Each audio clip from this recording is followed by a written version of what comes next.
Fall 7, rise 8 is a Japanese proverb. It's about never giving up. Where we come from, if you give up, you have no chance in life. We fight every day for a better life, or just to survive. I will never give up.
We've got shots fired out the back window.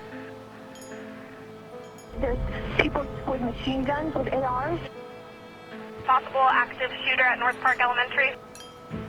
A gang raid has turned into a SWAT standoff in San Bernardino. A shooting leaves 3 people dead. It was a scary night in the Inland Empire.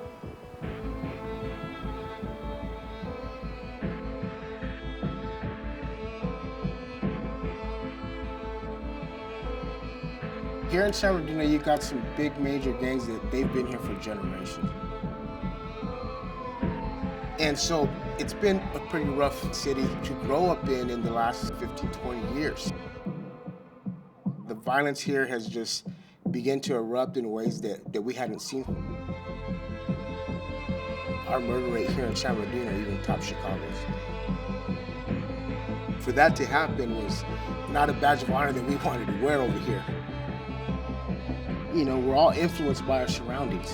That's just the way it is. When you grow up with the gang violence, the drugs around you, it begins to get in you. When you don't know no other way, it seems as if you don't have a choice.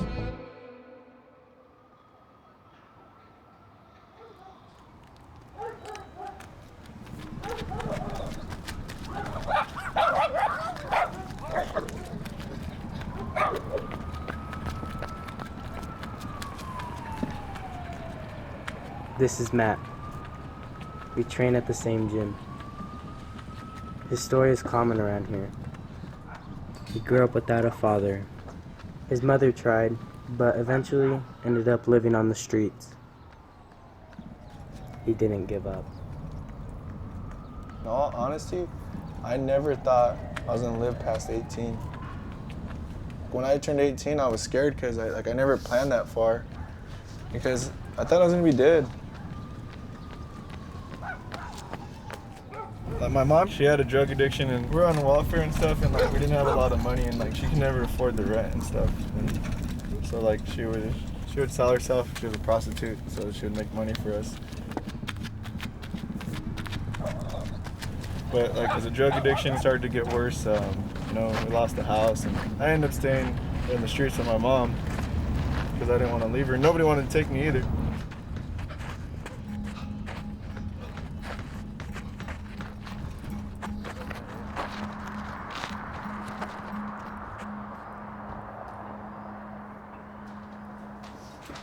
You guys, 6:30, you need to get up. Corey. You guys need to get up, get ready for school. Oh my God. Corey, you need to get up. You're the one who's got to rush out. I gotta get you.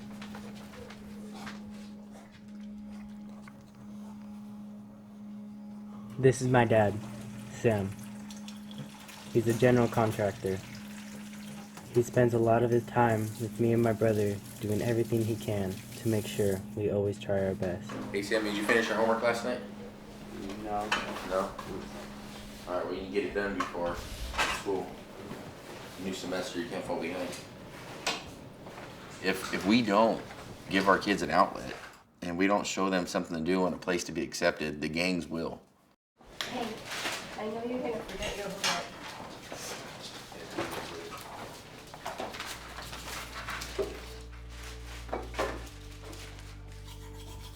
I've always had a love for sports.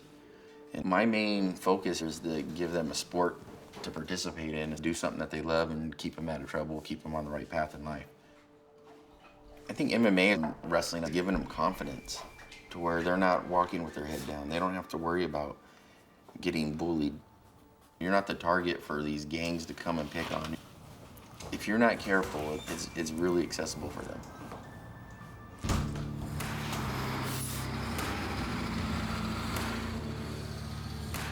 16% of the people here in San Bernardino are unemployed. 60% live 200% below the poverty line. 33% of adults have less than a high school diploma. In the last 10 years, more than 500 people have lost their lives to violence. This is the area where I grew up in. I'm pretty banged up right now. This street right here, for some reason, was like a bullet magnet. It's like every night you'd hear someone getting shot over here. In 2016, the city endured 63 homicides, which was greater than 2015. So these statistics are things that puts us up in that scale of probably one of the worst cities to live in the country. Anything you're not supposed to be doing, you name it, that I know someone who was doing it because there's nothing else for him. Glad I was able to kind of steer clear of it. Not always the easiest thing to do.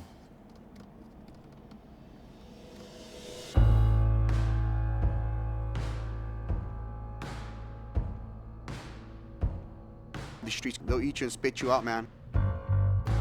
Having this training facility, it's vital, man. To me, it's vital to the community. Absolutely. No, hands down.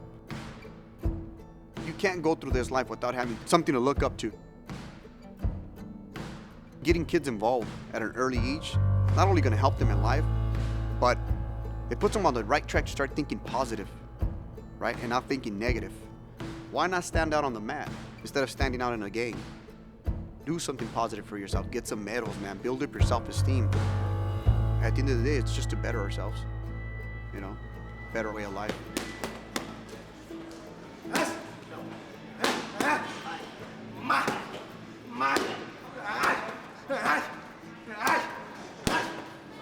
I love to fight. You know, I've been fighting my whole life. I protected my mom from a grown-ass man fighting them, hitting people with baseball bats, stabbing people, doing whatever I can do to protect her. Matt walked into Adrenaline when he was 13 years old. Met him, this wild kid. He'd kick the shit out of grown men.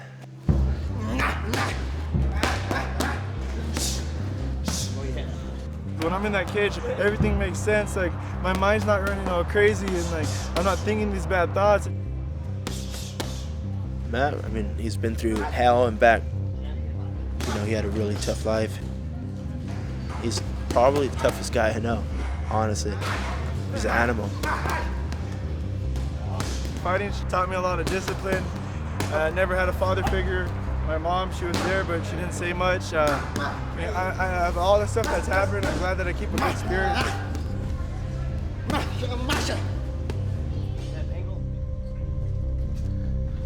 So, honey, this is my little spot. Come on in. And this is my room. Small little window, you know, not much, but I don't even think this window opens. Yeah, it won't open. But this is the little spot. Real simple. This is a big step up to where I used to, like, I slept underneath bridges. I've been on the streets, lived in abandoned buildings. This is luxury, man. This is like a palace to me, to be completely honest. Like, man, this is like when you made it in life, this is like me making it in life from where I've came from. And this box has a lot of memories. I graduated high school. Pretty cool. Made it in the newspaper for that. Really big deal. Thought that was cool, something cool. So really proud. My teacher was proud of me. These are my hand wraps from my fights. I'm 7-0. I'm undefeated. 5 knockouts, 2 submissions. But you know, these are hand wraps. You know, and I save them all. And I got Moses hand wraps in here, too. They're around here. These are Moses hand wraps. You know, just like some stuff that you know you can't throw away. These are my bulletproof vests, and got a few of them. You never know when you need them. This was one of my last fights for the California state title. I got ranked 2nd in California. I broke my arm when I got kicked right there. Couldn't lift it, couldn't raise my hand. This is my coach Moses, my friend Jalen, Johnny. Just little memories and stuff, but keep it. Yeah, this is where I sleep. Here's my little spot. I don't watch TV. Freaking pretty cool, nice. I keep to myself, you know, a lot of time to think, a lot of solitude. I like listen to a lot of motivational speeches and stuff, and like Bible study and just certain things to keep my mind occupied and just things that will help me and stuff. I like to make music and things. Some of my raps can't spell that well and stuff. I could read my own writing, that's what counts. So every time I close my eyes, I see your beautiful face. I wish I could climb to the top of the tree to see your face, but that's just not the case. As I sit in my 4-corner room, I feel the walls getting closer and closer. I hear the noises again, the voices again. See, and I know when I'm going to heaven, I'll see your beautiful face. And it's just crazy, because I go crazy every single day. When I put that gun to my head, I pray that I'm dead, but I'm still here. And I just can't wait to be in the sky with you. I love you. Yeah, but just always think about my mom and stuff. And like a lot of my raps are just like trying to reunite with her, and just like, I don't know. I close my eyes, I see her face and stuff.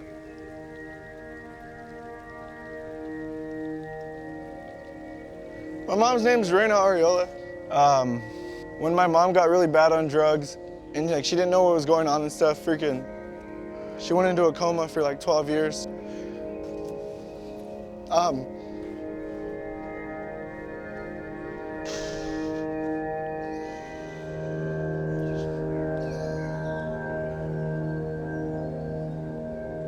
She passed away in 2014.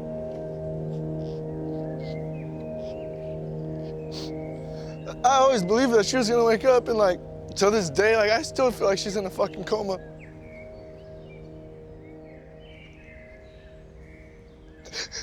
And her kindness, like, it made up for everything that she did. 2014 was like one of my best years and one of my worst years. I got ranked 2nd in California for fighting. I got offered a contract for Bellator. It didn't mean shit to me because I fucking wanted my mom to see all of it. When she passed away, I kind of started losing my mind.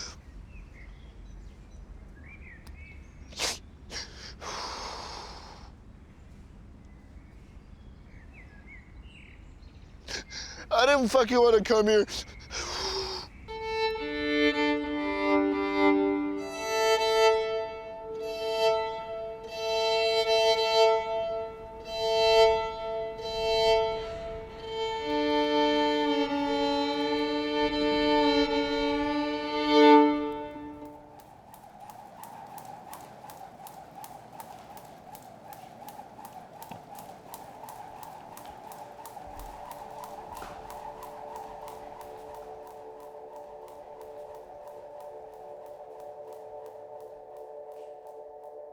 When I started training MMA, I was around like 9 years old.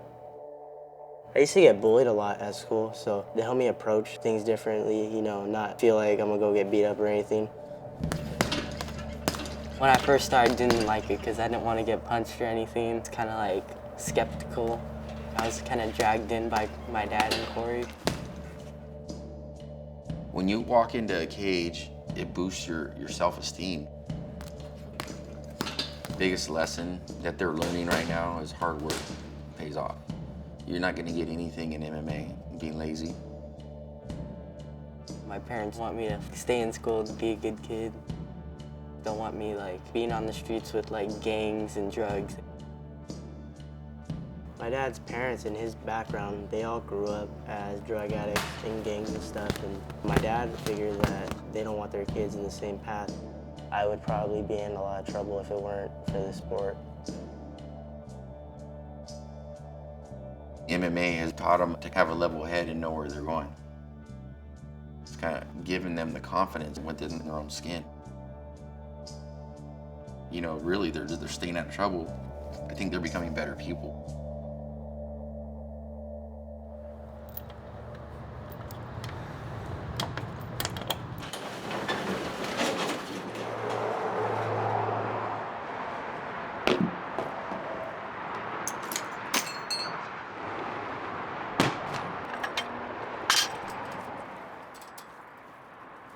Every day I just have a hard time coping with life, and I try to do whatever I can do to fix my demons.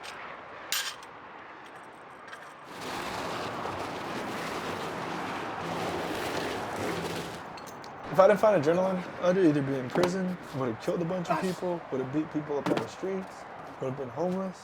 Who knows, man? We met Matt 7, 8 years ago. He was very troubled, I can tell you that right now. A lot of anger issues. Matt, I mean, he had a rough childhood. I helped him out as much as I can, feed him, share my food with him. And for like 3 years, he had his own room in my apartment. When he first came into the gym, he didn't know how to interact with people. It was almost like a caged animal, to be honest with you. He just wanted to unleash anger, you know, and just literally wanted to knock everybody out, stood in front of him. If it wasn't for MMA, Matt would probably be in prison or he'd be dead, because he likes hurting people. He likes hurting people. He has a lot of anger in his heart. He'll be like a crazy man for hours. Just kicking the bags, hitting the bags, just letting out his anger, man, crying, screaming, you know? How can you not help somebody like that, man, you know? In our environment, that's pretty common to be without a father. But not having a mom in your life, man, how do you live through that? You know, man, how do you live through that? Adrenaline, Jose Ponce, my friend Moses. They're my family. Like, they're my family.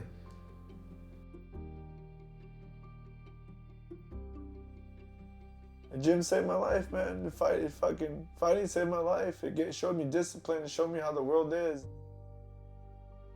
Adrenaline's my home.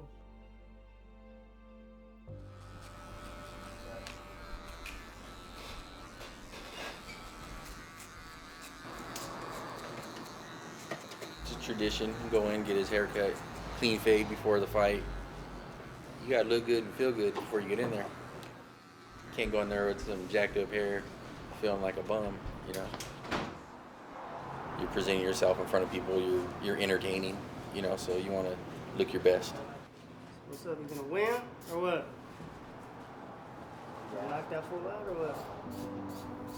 Should be a good fight. If anything, it's be one of the tougher fights he could have. Done. All right, Sandra, good luck, man. Yeah.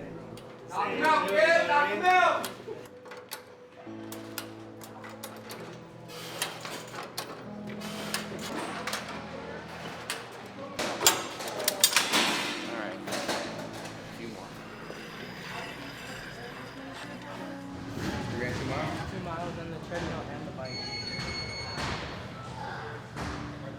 I wish I had a father like Sam. Sam is the type of dude that goes over and beyond, you know, to try to help out kids. And anybody he sees, he's just a giving guy, man. He's an awesome dude. The whole time we're here setting up, I'm like a ball of nerve. You know, I'm running the show, so obviously I'm kind of nervous, making sure, trying to put on a good production for everybody. But when it's Sammy's having to go up, it's, you know, it's your kid. You know, you want him to do well. You know, a lot of people are like, oh, you're not worried about him getting hurt. You know, it's a pretty safe sport. I'm not really worried about that. I'm just worried about him doing well and going in there and doing what he's been trained to do and have fun. All right, slide it under it. So basically, you guys are gonna push, and I'm gonna try to steer this thing. All right, let's go. Keep on going.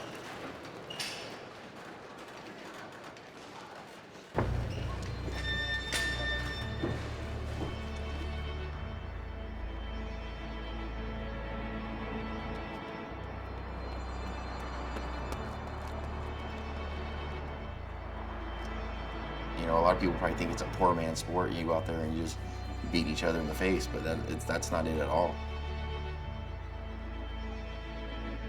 And with Sammy, you know, see him work so hard, and the first time he won a championship belt, you know, I thought I was gonna cry, you know.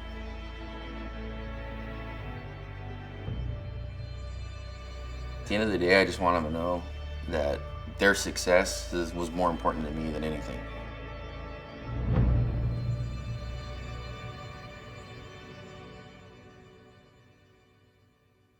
Kids, let's go. Let's go. USFL, move it in, bring it in. Okay? I need the kids to weigh in, walk up, face off up here, and then they're going to go upstairs to the locker room. Okay, here we go. There's not many places where you see such a diverse group come together and actually treat each other like family. Shake hands. I'll see you guys no later than 11. Good luck to you. All right. Twist the leg, Sammy Mendoza. You know, I have to say one of the common things between the adults, the kids, you know, that go into the cage is just determination.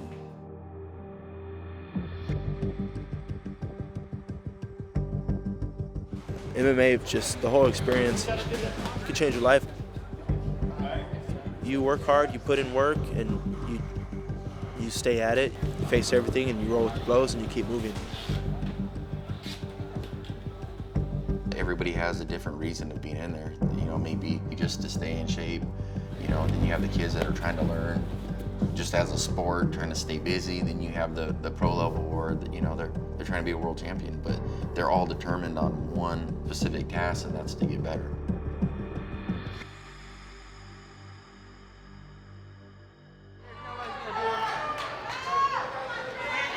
We're able to pull guard too hard in this pass. Yeah, check Be first, Sammy. first. Be first. There you go. Last one with right leg. Right kick.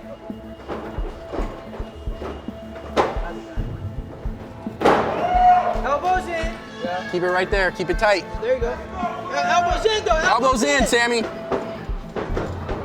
Wake up, hey. There you go. Stay there. Elbows in. Hey, play your game. You need to use your reach. Don't let him crowd you. Let's go, man. Be first, Sammy. Right there.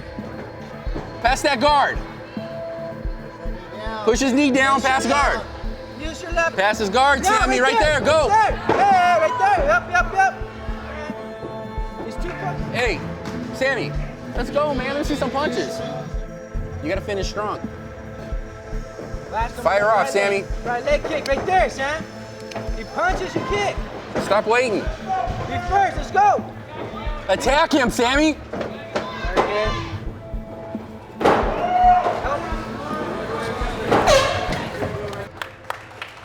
Get down. It's a close one. Go both ways, we'll see where it's at. Jumping guard loses him 2 points every time. Your winner by majority decision in the red corner, Chris O'Reilly.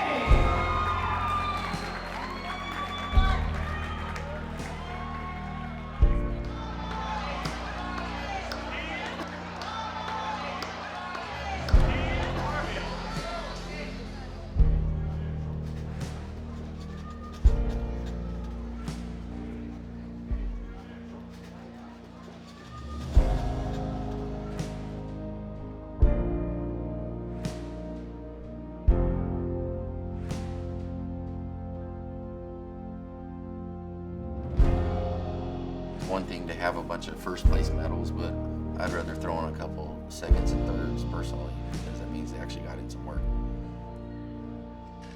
You know, we don't care about trying to collect all the belts as we're trying to get them work to prepare them for down the road. If you got a bunch of belts, a bunch of first place medals, you might be going to the wrong tournament. Hey, you good? Suck it up, dude. Okay? It is what it is. We can't change it. So, you know, there's no point in getting bummed out. You just fought a good fight. Everything he tried to do, you neutralized it. That's all you can ask. All right? There's nothing you can do to change it.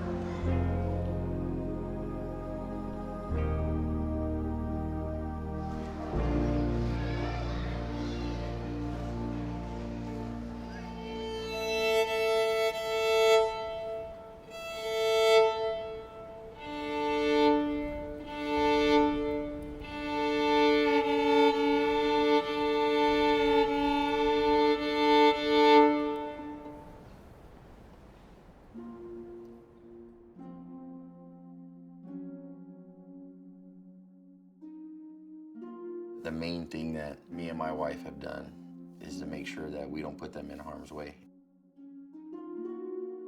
I just want them to see that, you know, being there for your family and being there for your kids and being there for other kids, you know, it's a good thing. You can't be selfish in life.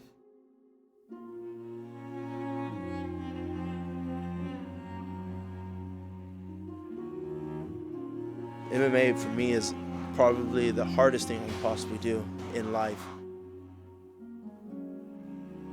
You're not going to get nowhere in MMA if you're inconsistent with it.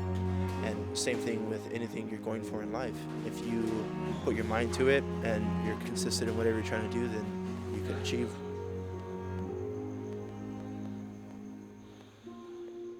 I want to be champion, and I believe in the dream, and I'm going after it.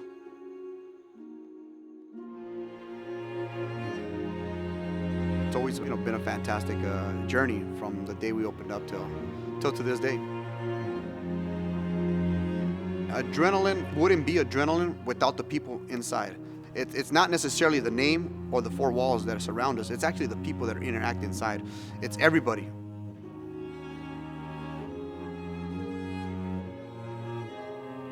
We need the programs, we need the churches, we need everybody.